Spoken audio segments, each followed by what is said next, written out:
You don't get those. Okay, thank you. All right, today we're going to talk about outdoor heat exposure because it's that time of year. It used to be that you had to do outdoor heat exposure training before May 1st every year, and it seemed like by the time things got hot, that was months ago, and now we've already had some days above 80 degrees, so we decided to switch things up and we're doing outdoor heat exposure today so you can be prepared. So anyways, just a little bit of a history. We have had an outdoor heat exposure rule since 2008.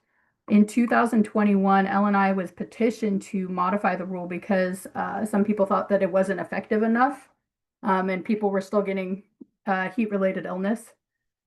Not only that, but LNI did some studies showing that there were higher emergency room visits during heat waves after not just heat related illnesses, but traumatic injuries because, if somebody's feeling dizzy or something because of the heat and then falls off a ladder or something like that.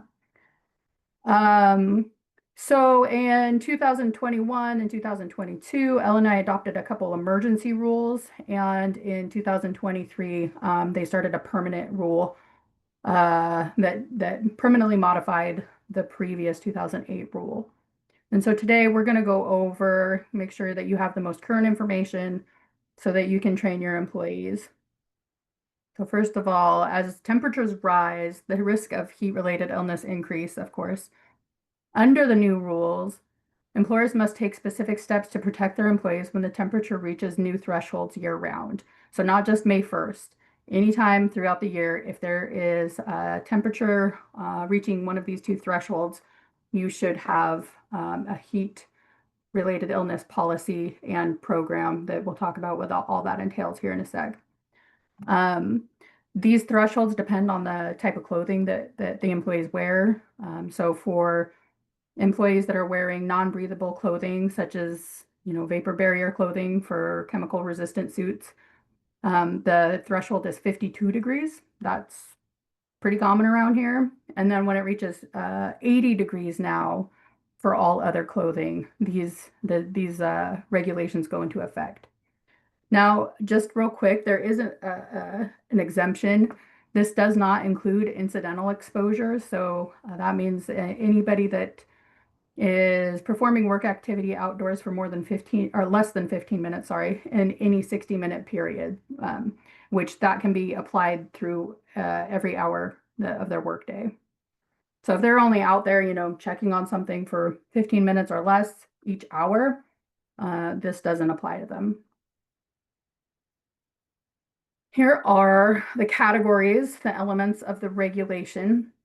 When the rule does become effective, so when it reaches those thresholds, the employer must take action, starting with a plan or a policy on how they will address the hazards of heat exposure.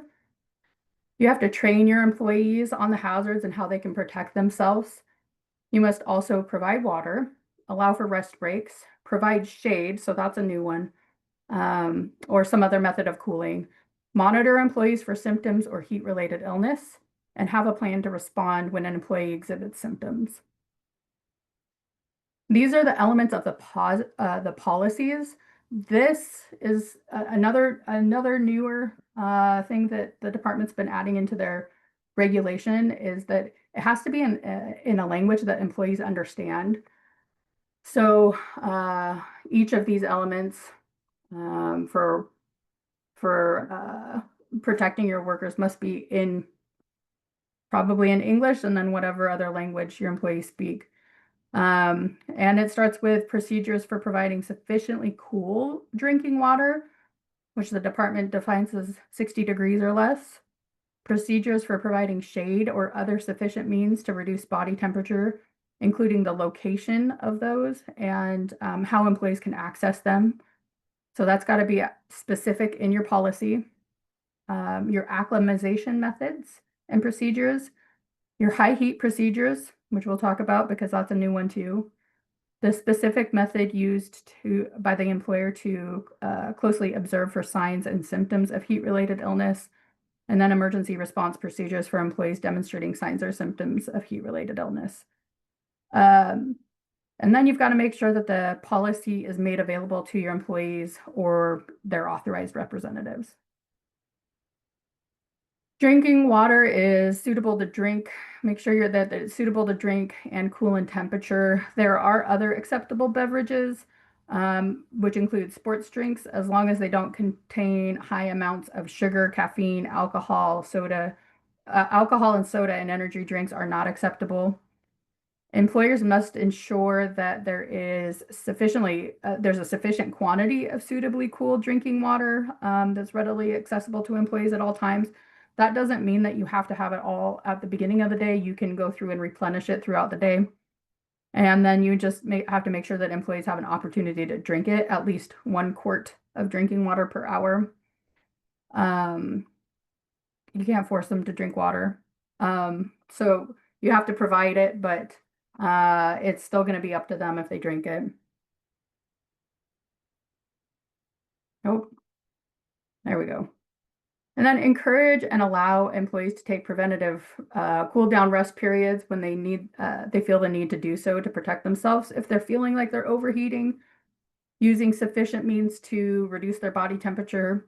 So that means shade or something equally as protective. The preventative cool down rest periods must be paid unless during the meal period that is not otherwise required to be compensated. If an employee is showing signs and symptoms of a heat-related illness during the cool down rest period, the employer must comply with WAC 296-6209-550, which is the heat rule. Employees are responsible for monitoring their own personal factors, so that's something that they should be trained on understanding what the signs and symptoms are.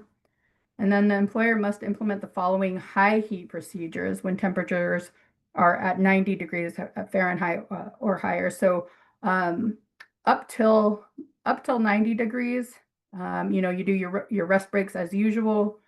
You encourage people to take extra rest breaks if they're feeling overheated, and you provide shade for them to sit in. At 90 degrees or higher, you're required to require them to take a 10-minute rest break at least every 2 hours.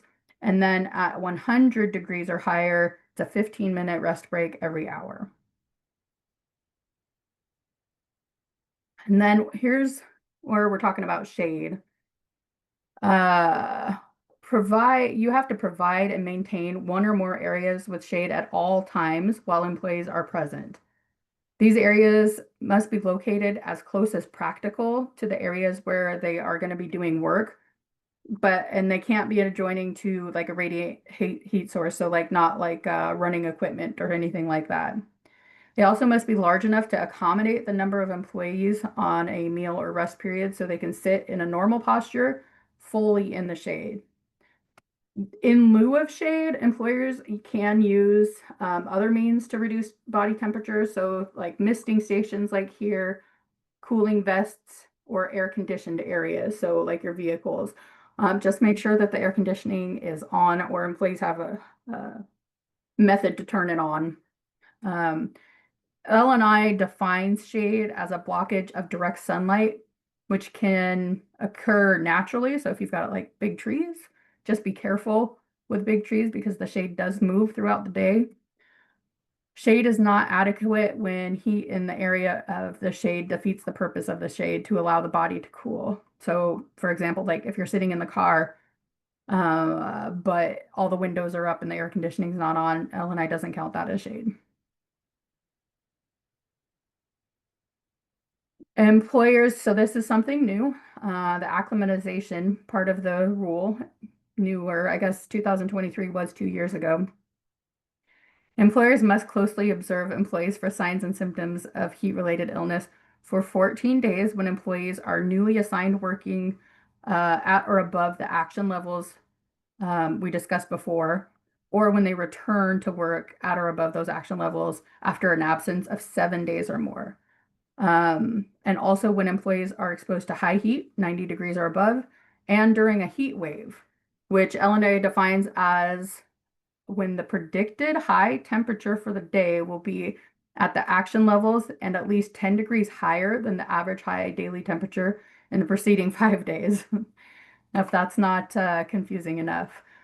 Basically, have a plan to monitor any employees that are new to the heat or have been absent from the heat for 7 days or more, or whenever there's going to be a heat wave, 90 degrees or above.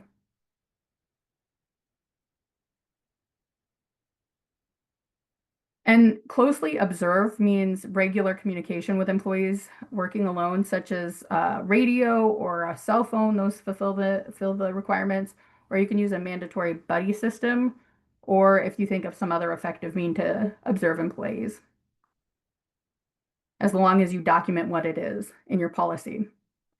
And then we get to the training part. These are the elements that you have to train on. All training must be provided to employees and supervisors to before they start uh, outdoor work where they might be exposed to the action levels. And then it must be provided in the language and manner that employees and supervisors understand. So if it's somebody that cannot read, you can't just hand them a flyer and say, read this. You got to make sure that they understand the material. Training must include environmental factors and working conditions. So like the workload, work duration, personal protective equipment, clothing, all that contributes to heat-related illness. And then general awareness of personal risk factors that may increase susceptibility to heat-related illnesses. And that might include an individual's age, physical fitness, their degree of acclimatization, medical conditions, drinking water, consumption of alcohol or caffeine or nicotine, if they've had any previous heat-related illness, if they're pregnant, or if they use certain medications, because some medications affect the body's response to heat. And then that information is strictly for the employee's personal use. You don't have to know all of this about the employee. Your role is to make sure they're aware of how their personal risk factors affect their susceptibility to a heat-related illness. You also have to talk to them about the importance of removing heat-retaining personal protective equipment, such as non-breathable chemical-resistant clothing during all breaks. The importance of frequent cool down breaks and consumptions of small quantities of drinking water or other acceptable beverages, and the mandatory cool down rest periods when the outdoor heat reaches or exceeds 90 degrees. Talk to them about the importance of acclimatization and the gradual increase of work during that period so that they can build up a tolerance to working in the heat. And then the importance of immediately reporting signs and symptoms of heat-related illness in themselves or in their coworkers so that the person in charge can take proper steps for emergency response or first aid. And in your policy, you have to have your procedures for providing shade or other sufficient means to reduce body temperature, including the location and how employees can access them. And then the different types of heat-related illness, the common signs and symptoms of heat-related illness, and the employer's procedures for a close observation of employees who are exhibiting signs and symptoms of heat-related illness. Supervisors have to have a little bit more training. So prior to supervising employees working in outdoor environments with heat exposure at those action levels, they must have training on the information required to be provided to employees. So all that stuff that we just talked about in the previous two slides, the procedures for the supervisor must follow to implement the employer's policies. So they just have to know how they're going to, set up the shade or what the shade is, how they're going to replenish the water, all of those things that are the logistics of your policy. The procedures the supervisor must follow if the employee exhibits signs and symptoms consistent with heat-related illness, including appropriate first aid and emergency response procedures. What are they supposed to do? If somebody starts displaying symptoms, procedures for moving or transporting the employee who has experienced a heat-related illness, and where the employees can be reached by an emergency medical service provider if necessary. Just remember that, people are working in remote areas and emergency services might not be able to find you very quickly. So have a plan on how you're going to report it to an emergency service. And then the importance of considering the use of engineering or administrative controls, such as air conditioning and scheduling work during cooler hours of the day. Because the severity of heat-related illness, that it can quickly increase, the quick care is critical to ensure employees receive the care they need in case of an emergency.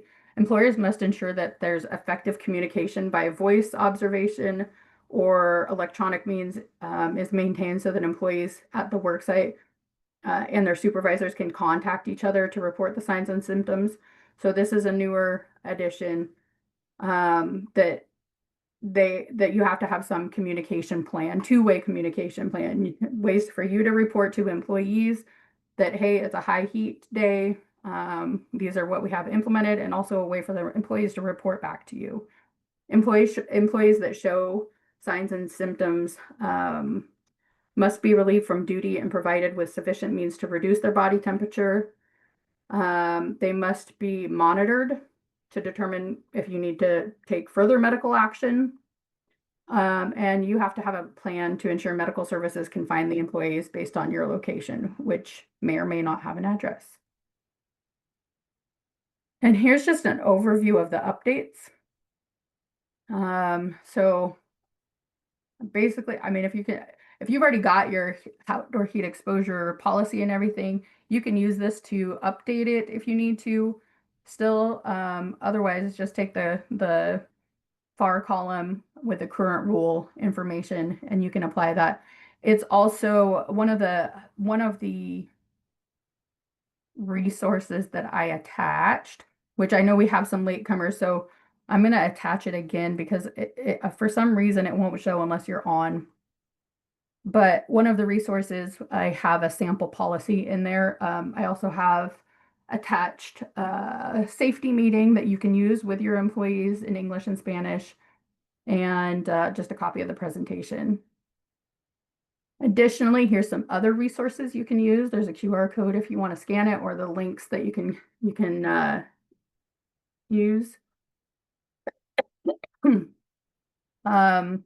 And if you have any questions, you can use the questions and answers function. Now that that was it. That was the end of this one. We'll talk about wildfire smoke too in about 2 weeks, and those kind of go hand in hand, but trying to keep these short so you can get back to the rest of your day. Hopefully everybody was able to get those resources now. And I don't see any questions.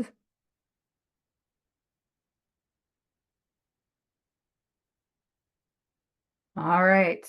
You guys have a good weekend. Enjoy maybe a 3-day weekend for some of you, hopefully. But I will see you next week. Next week, I think we're talking about stay at work. So it's a claims topic, and we'll talk about stay at work next week. Bye.